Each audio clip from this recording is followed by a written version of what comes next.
Depuis l'hôtel 01 localisé au coin de Saint-Laurent et René-Lévesque, bienvenue à l'Atelier Z. Aujourd'hui, la question de la semaine, est-ce que nos élus politiques issus de la diversité font une réelle différence? Et pour en discuter avec nous, on accueille dans l'Atelier Z M. Frantz Benjamin. Bonjour. Bonjour, ça va bien? Ça va bien? Bonjour. Bonjour, ça va bien? Suivez-nous. Merci.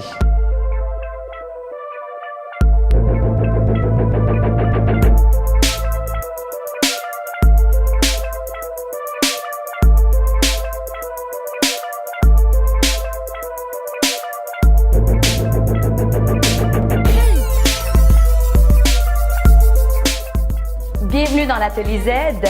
Merci, M. Frantz Benjamin, d'avoir accepté notre invitation aujourd'hui. C'est un plaisir. Merci d'être là. Merci. Donc, vous êtes le premier président au Conseil de la Ville de Montréal d'origine haïtienne. Parlez-nous un petit peu de votre cheminement, de votre parcours pour en arriver là.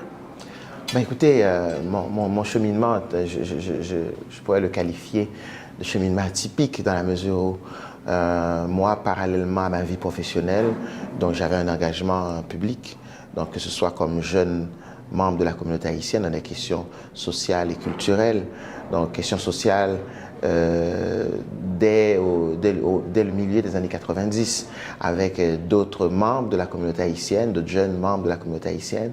Donc je militais, je manifestais, donc autour des questions, par exemple, comme la représentation de la diversité, l'accès à l'égalité à l'emploi, la discrimination raciale. Donc, et un peu plus tard, donc vers la fin des années 90, donc j'ai brigué les suffrages au niveau des élections scolaires. J'ai terminé 3 mandats d'élus scolaires. Et au cours de ces mandats d'élus scolaires, donc j'ai continué mon engagement public, c'est-à-dire comme notamment sur les questions qui me tiennent beaucoup à cœur, donc l'égalité pour tous, la justice sociale. Et c'est comme ça, donc c'est au fil de ces cheminements donc, que j'ai été sollicité pour briguer les suffrages au niveau municipal. Et je suis à mon 2e mandat comme élu municipal. Bravo. Donc merci, merci beaucoup. Et je dis souvent, pour travailler dans le milieu de la vie politique, je pense qu'il y a 2 choses essentielles, je crois. Il faut nécessairement avoir des convictions. Si on n'a pas de convictions, notre place n'est pas, je crois, dans la vie politique. Il faut avoir des convictions. Et la 2e chose, je pense aussi, il faut aimer travailler avec les gens et pour les gens. Donc, si on n'aime pas les gens, si on n'aime pas travailler avec les gens, donc, parce que souvent, on l'oublie, l'élu municipal, c'est celui, il est au service du public. Et ce n'est pas le contraire. Donc, et alors, dans ma vie professionnelle, donc, j'ai eu la chance de développer quelques compétences au niveau du service au public. Donc, je pense que ça m'a grandement aidé aussi. Bien, c'est une feuille de route vraiment impressionnante. Puis on peut comprendre pourquoi en novembre 2013, M. Coder, le maire de Montréal, vous a mis au poste de président du conseil municipal. Qu'est-ce que ça vous a fait comment avez-vous réagi à cette nouvelle-là? Parce que c'est intéressant et important de souligner que vous êtes d'origine haïtienne et vous êtes le premier noir à occuper ce poste. Absolument, ça m'a beaucoup touché. Les premières réactions, c'était évidemment de le remercier, donc d'avoir pensé à moi pour ce poste. C'est effectivement un poste prestigieux, mais c'est aussi de mesurer rapidement aussi l'ampleur de la tâche, puisque le président du conseil municipal n'est pas seulement que celui qui gère les délibérations au conseil municipal, c'est celui aussi qui est responsable de beaucoup d'affaires, donc notamment les questions relatives au protocole à la ville de Montréal, l'accueil, visite guidée, mais il a aussi un rôle important à jouer au niveau, par exemple, de la gestion de plusieurs conseils. Donc, c'est celui qui, au niveau de la gestion administrative des conseils, je pense entre autres au conseil jeunesse, le conseil interculturel, le conseil des Montréalaises, le président du conseil est celui, et le bureau de la présidence est responsable de ces conseils. Et l'autre dimension aussi de la responsabilité du président du conseil, c'est aussi un acteur au niveau de l'animation de la vie démocratique municipale montréalaise. Et en ce sens, déjà, d'ailleurs, j'ai déposé, il y a déjà quelques mois, le plan d'action, le premier plan d'action du bureau de la présidence du Conseil. Un plan d'action, au cœur de ce plan d'action, justement, il y a plusieurs initiatives visant à rapprocher l'hôtel de ville des citoyens, donc visant aussi à animer aussi plusieurs foyers de débat démocratique. Parce que ce que je souhaite comme président du Conseil, c'est qu'on ne parle pas seulement de démocratie municipale qu'à chaque 4 ans, mais que nous continuions à parler de démocratie municipale durant les 4 ans. Donc, et ça, donc, les actions qui viendront très tôt à l'automne iront en ce sens d'ailleurs. Maintenant, la table est mise.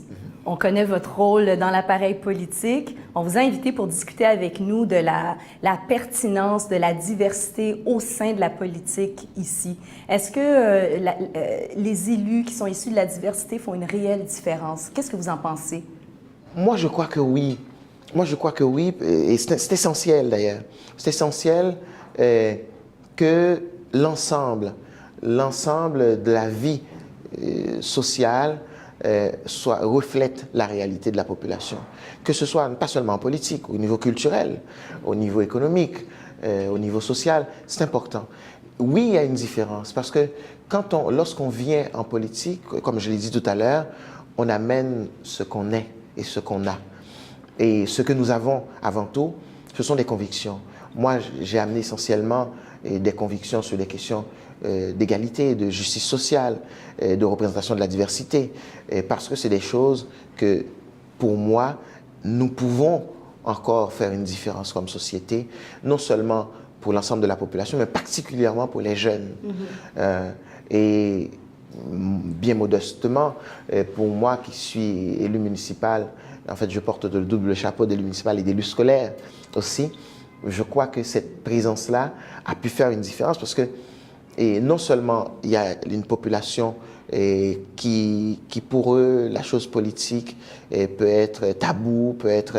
Vous savez, on a beaucoup de personnes d'origine immigrante qui sont au Québec, qui sont à Montréal et dans le cas de ces personnes-là, c'est des personnes qui ont connu une relation avec le pouvoir, l'État, qui est une relation différente. Oui, mais même qui ont connu des traumatismes. Absolument. Oui. Et c'est important que ces personnes-là puissent avoir des repères, des visages, j'ose dire, et je crois que le mot n'est pas trop fort, des visages amis dans lesquels ils puissent se reconnaître. C'est important pour nos jeunes. Nous avons des jeunes garçons, des jeunes filles un peu partout dans nos quartiers à Montréal, un peu partout au Québec, qui aujourd'hui veulent être reconnus, veulent se reconnaître, que ce soit par exemple à l'Assemblée nationale, à la Ville de Montréal ou dans d'autres instances politiques. C'est important. Et on apporte aussi les compétences qu'on a aussi en politique. Et ces compétences-là, je ne pense qu'une société comme le Québec ne peut pas se priver d'énormes compétences que nous avions au niveau de la diversité culturelle sur la scène politique. Puis, pour les jeunes qui veulent se lancer en politique, vous parlez, c'est quoi les conseils que vous leur offrez? Ah, la question! La question! Non, je trouve ça étrange que je suis déjà arrivé au stade où je prodigue des conseils. Oui, moi, je pense que vous pouvez prodiguer des conseils parce que vous êtes dans une position de choix et puis vous êtes inspirant. C'est important, justement, d'avoir des personnages inspirants. Qui amènent un changement, aussi un vent de changement? Moi, je pense essentiellement ces 3 choses. Alors, il faut avoir des convictions, il faut avoir des idées. Ce que j'entends par conviction, des idées. Et il faut être idéaliste. Il faut vouloir changer le monde. Absolument, c'est important. La deuxième chose, c'est l'intégrité. Il faut être intègre. Intègre par rapport à soi, avant tout, et intègre par rapport à ses propres valeurs. Être cohérent. Oui, de ne pas se laisser diriger un peu n'importe comment. Influencer. Tout à fait. Et la troisième chose, je crois, il faut s'impliquer. Il faut s'impliquer. C'est pas vrai qu'on va venir nous chercher seulement pour nos beaux yeux. Donc, il faut avoir des choses à dire, il faut avoir des choses à offrir. Et pour cela, il n'y a que dans le champ de l'implication qu'on peut le faire. Donc, moi, j'invite les jeunes à s'impliquer. Commencez très tôt à vous impliquer. Dans le milieu scolaire, il y a des conseils étudiants au niveau secondaire. Il y a des organismes communautaires, vous pouvez vous impliquer. Il y a aussi des organismes jeunesse, vous pouvez vous impliquer aussi. Impliquez-vous parce que la société ne changera pas sans vous. Tout à fait. On a vraiment un besoin de représentativité. On remarque, quand on parle de diversité, c'est important de mettre en relief que c'est pas juste une question de blanc versus noir. Moi, je pense que la diversité, ça aussi, ça interpelle le mélange des genres, l'acceptation de personnes qui sont prises à des handicaps. et aussi d'avoir une représentativité de toute la diversité qu'il y a à Montréal, que ce soit des gens issus de différentes communautés, mais aussi issus de la communauté homosexuelle. Tout ça, pour moi, fait partie de la diversité. J'aimerais savoir, selon vous, de quelle façon ces gens peuvent s'impliquer et faire une réelle différence. Ben, comment ils peuvent s'impliquer? Je pense que c'est tout simplement en y allant tout simplement avec ce qu'ils ont comme valeur, ce qu'ils ou elles ont comme valeur, comme projet. Donc, en rencontrant des élus. Les élus n'attendent qu'à être rencontrés, vous savez. Donc, et en rencontrant des groupes communautaires, des groupes sociaux. Il y a actuellement à Montréal beaucoup d'enjeux sociaux, donc sur toutes sortes de questions, que ce soit sur les questions étudiantes, les questions économiques, les questions d'intégration, les questions de diversité, les questions culturelles. Et quand on est issu justement de tous ces groupes de diversité, est-ce qu'on fait la politique différemment? Parce qu'on remarque que les femmes font la politique différemment des hommes. Est-ce que quand on est issu justement de la diversité d'une origine différente ou peu importe, est-ce qu'on doit faire la politique différemment? À mon humble avis, on ne fait pas la politique, on ne doit pas faire la politique différemment. Cependant, il y a un standard, il y a un autre standard. Moi qui suis élu municipal, issu des communautés noires, de la communauté haïtienne en particulier, donc évidemment c'est clair que oui, bien sûr, que je sers mes électeurs, l'ensemble de mes électeurs de Saint-Michel, donc également. Mais cependant, je sais aussi que les membres de la communauté noire ou de la communauté haïtienne qui me regardent ont des attentes aussi. Des grandes attentes. Absolument, par rapport à mon travail. Mais est-ce que vous ne traitez que de sujets qui a trait à la communauté? Est-ce que vous êtes devenu le porte-parole de la diversité? Oh, j'espère que non. Ou bien vos idées un peu plus larges sur toute la communauté montréalaise sont écoutées, sont prises en considération? Ah, bien sûr. Écoutez, moi, je suis un élu montréalais. C'est-à-dire, moi, l'ensemble des questions relatives au débat municipal montréalais m'intéresse et me préoccupe et j'interviens sur l'ensemble de ces questions-là. C'est-à-dire, je ne saurais me camper seulement dans la posture de l'élu municipal qui ne parle qu'autour des causes noires ou des causes haïtiennes. Et ce que je dis aussi, nous sommes tous et toutes Montréalais ou Montréalaises.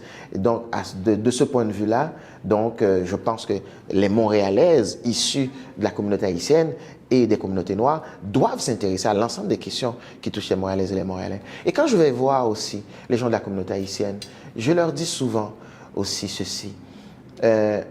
Oui, la communauté haïtienne a beaucoup de revendications, les communautés noires ont beaucoup de revendications sur les questions relatives à la discrimination, mais nous ne pouvons pas faire l'économie des débats sur les questions relatives à la discrimination. Nous ne pouvons pas dire on est contre la discrimination d'un bord et discriminer de l'autre côté.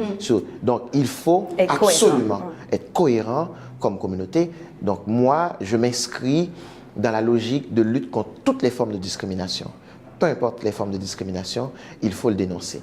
Donc, l'adage qui dit il faut toujours en faire plus.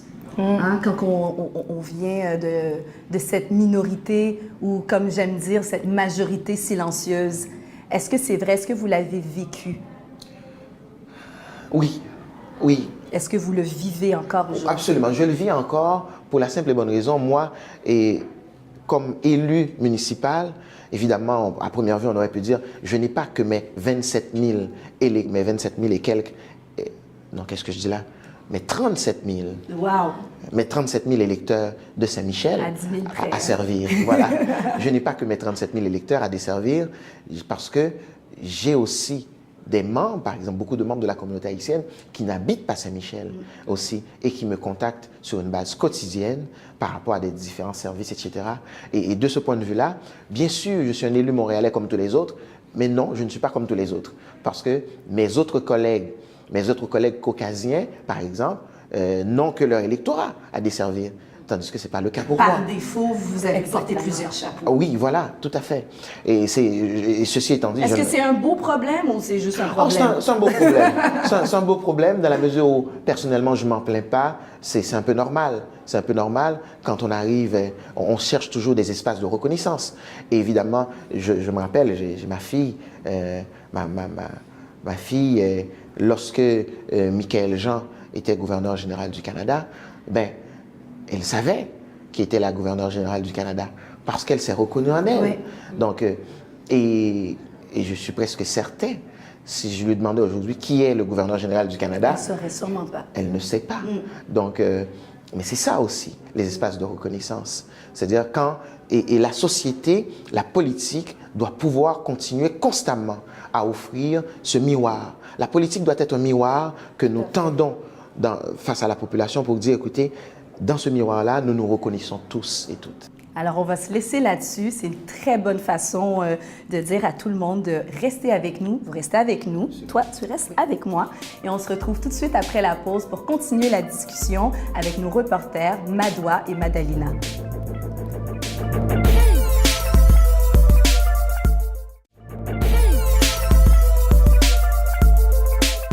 De retour dans l'Atelier Z, tourné directement de l'hôtel 01, situé au coin des rues René-Lévesque et Saint-Laurent. Aujourd'hui, on discute de politique.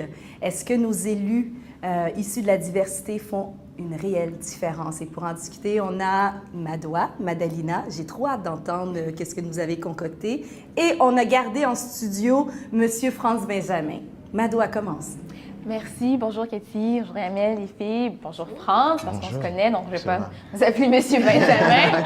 Donc aujourd'hui, on parle de politique. Est-ce que les élus, est-ce que la diversité en politique fait la différence? Je pense que c'est bien important d'amener ça de façon plus générale parce que quand on est impliqué en politique, on ne parle pas nécessairement du fait d'être élu.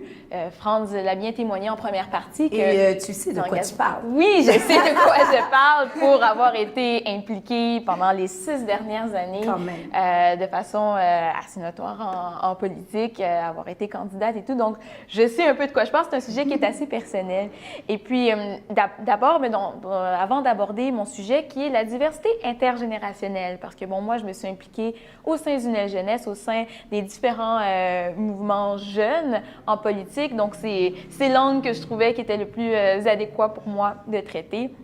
J'ai beaucoup aimé que Franz indique qu'il y avait une certaine responsabilité envers les électeurs issus de la diversité parce que non seulement il devait représenter ses 37 000 électeurs, mais également il a un rôle à jouer au sein des gens qui se reconnaissent en lui. Puis c'est assez important, puis c'est le lien que je fais avec mon sujet sur l'aspect intergénérationnel. Moi, étant née ici, étant issue de la 2e génération de gens impliqués, je pense qu'en se lançant dans l'implication politique, c'est pas nécessairement quelque chose qui est venu de façon naturelle, d'avoir la communauté, de ressentir pas le fardeau, mais plutôt la représentativité de la communauté.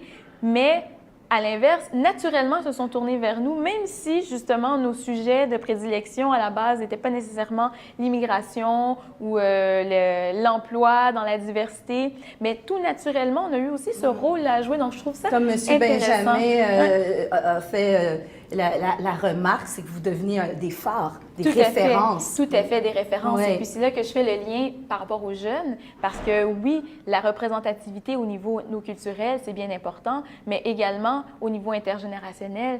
Les jeunes, on le voit en politique, ne votent pas assez, sont de plus en plus cyniques parce que, les taux de participation aux élections, malgré une certaine baisse à l'élection de 2008 et une rehausse à l'élection de 2012, sont quand même restés stables de 98 à 2014, mais toujours en bas de la moyenne. Donc, pourquoi? Pourquoi les jeunes ne se sentent pas interpellés par les débats? D'abord parce que médiatiquement, on ne leur parle pas. Médiatiquement, on a toujours en tête que, on dirait que les politiciens ne parlent que de santé. Quand on parle de santé, en plus, simplement par rapport aux personnes âgées. Oui, un peu d'éducation, mais jamais vraiment profondément. C'est tout le temps des sujets qui interpellent la majorité de la population. Donc, c'est important. Ils ne se voient pas dans le miroir, fameux miroir. Mais le miroir, parfois, il est à deux sens. Franz a parlé de s'impliquer, mais je pense que c'est ça qui est important aussi quand on est jeune en politique, de montrer que oui, on a notre place, que les sujets nous interpellent, puis qu'on est capable de faire cette différence-là. Qu'il y a une voix pour les jeunes. Oui, les jeunes ont une voix en politique, puis on le voit que ce soit à l'intérieur des différents partis où ce qu'on leur donne une place, ou qu'ils la prennent, cette place. Mais il y a diverses plateformes au niveau provincial, municipal et fédéral, des simulations parlementaires où ce que c'est possible de s'engager, de proposer des projets, des résolutions, puis de faire en sorte que ceux-ci deviennent des projets de loi. Donc, c'est c'est une différence qui est concrète. Puis, j'aimerais aussi revenir, ce que j'ai trouvé vraiment intéressant quand France a dit que non, la diversité ne devait pas nécessairement faire la politique autrement. Je suis pas d'accord. Je pense que surtout au niveau de la jeunesse, c'est bien important que on puisse montrer que la manière de faire la politique n'est pas nécessairement en accord avec nos valeurs, avec notre vision plus ouverte, où on fonce un peu plus, puis qu'on veut un petit peu plus défoncer les barrières, puis démontrer que non, on a une autre vision de comment les choses se passent. Parce que bien souvent, il y a des gens d'une autre génération qui vont nous dire non, c'est pas comme ça que ça se passe, tu sais pas comment ça marche, mais il faut pas se laisser aller par ces différentes barrières. C'est important ce que tu mets en relief, justement, la jeunesse. Et il y a une question aussi d'accessibilité. Hein? Moi, plus jeune, l'appareil politique m'intéressait beaucoup, mais il n'y a pas de plateforme d'introduction, de vulgarisation dans les écoles. Et moi, je trouve que ça, c'est un réel problème. La même façon qu'on n'aborde pas des questions économiques, la politique devrait être enseignée à l'école et dans un très bas âge. Qu'est-ce que vous en pensez? Moi, je pense que ça devrait être introduit même au primaire. Comment l'appareil politique fonctionne. Pour avoir des citoyens engagés. Je sais que dans plusieurs commissions scolaires au Québec, il y a des cours d'éducation à la citoyenneté donc, qui existent. Et il y a aussi des initiatives aussi territoriales, spécifiques aussi de plusieurs enseignants autour de la sensibilisation à la question politique. Des fois, on invite même des élus à venir dans les écoles. J'accueille, comme président du conseil d'ailleurs, sur une base hebdomadaire, des classes, des écoles qui viennent à l'Hôtel de Ville. Donc, visiter l'Hôtel de Ville, mais pas seulement pour visiter l'Hôtel de Ville, pour découvrir la démocratie municipale. J'aimerais revenir, je suis d'accord avec toi, Madoua, sur la question intergénérationnelle entre les jeunes, selon moi, doivent faire effectivement la politique autrement.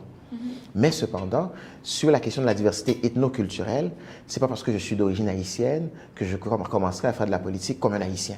Non, c'est pas de la faire comme un haïtien, mais c'est d'avoir cette sensibilité-là par rapport aux enjeux. Ah oui, bien sûr. Oui, évidemment, quelqu'un qui est issu d'une autre génération ou d'une autre culture est capable d'avoir cette sensibilité-là. Et c'est pour cette raison que j'ai mentionné lorsqu'on vient en politique, on vient avec ses compétences et ses sensibilités. Et son bagage. Ah oui, absolument. Alors, c'est clair que mon bagage comme personne membre des communautés noires ne me quitte jamais.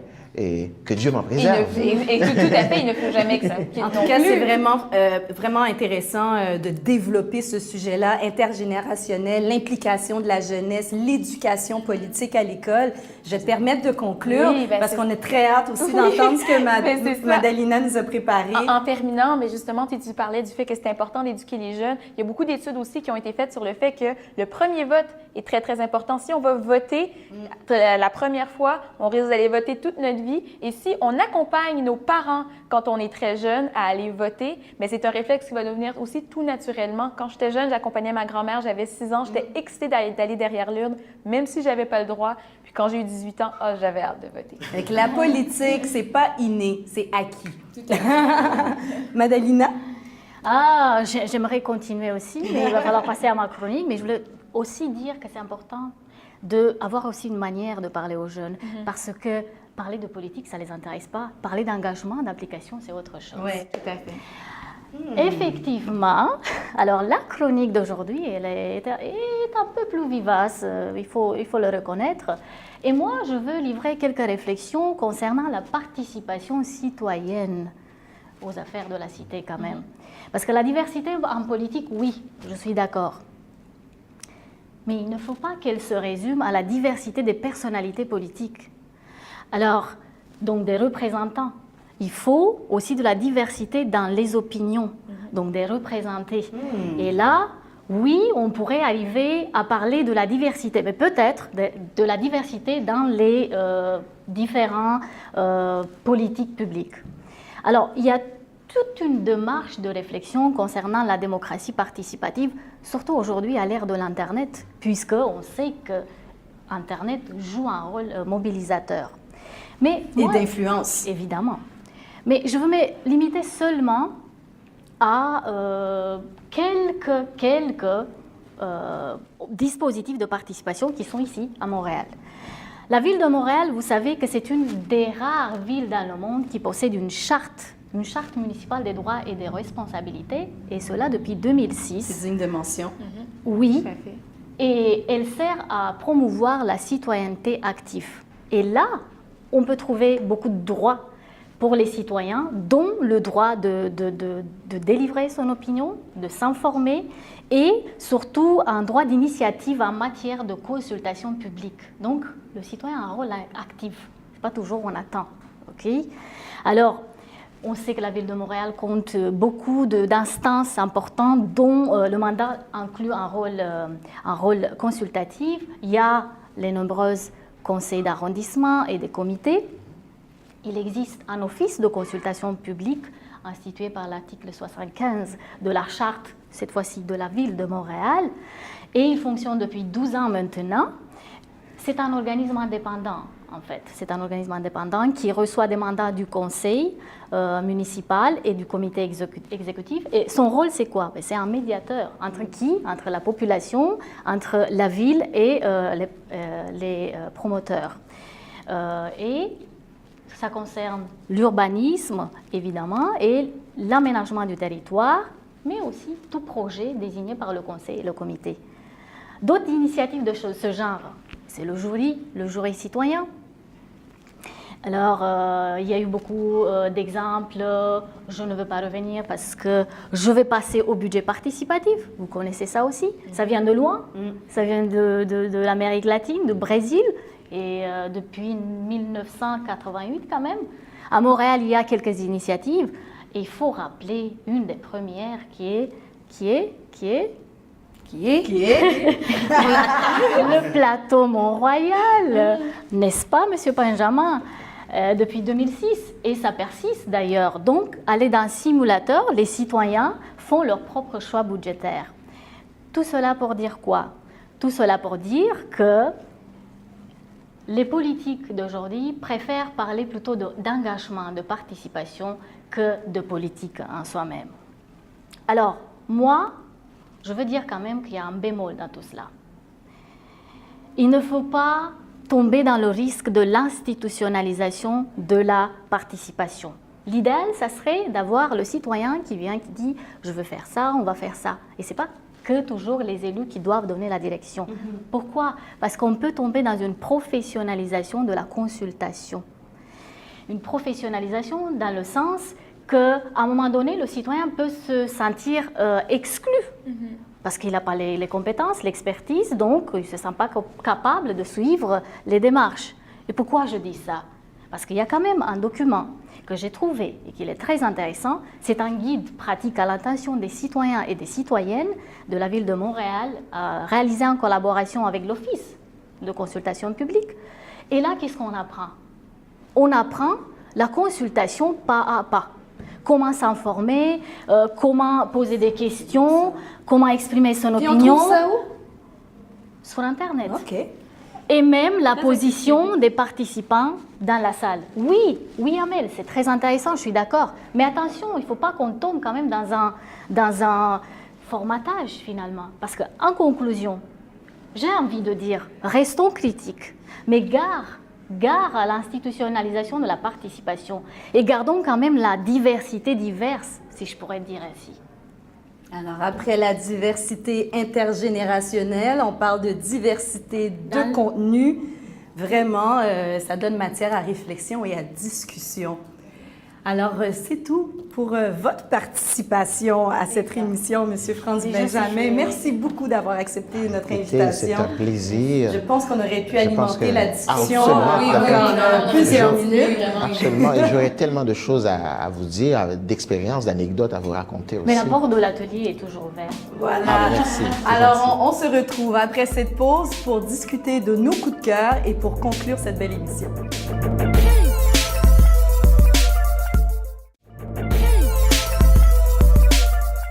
Donc, de retour dans l'Atelier Z et on poursuit avec nos coups de cœur.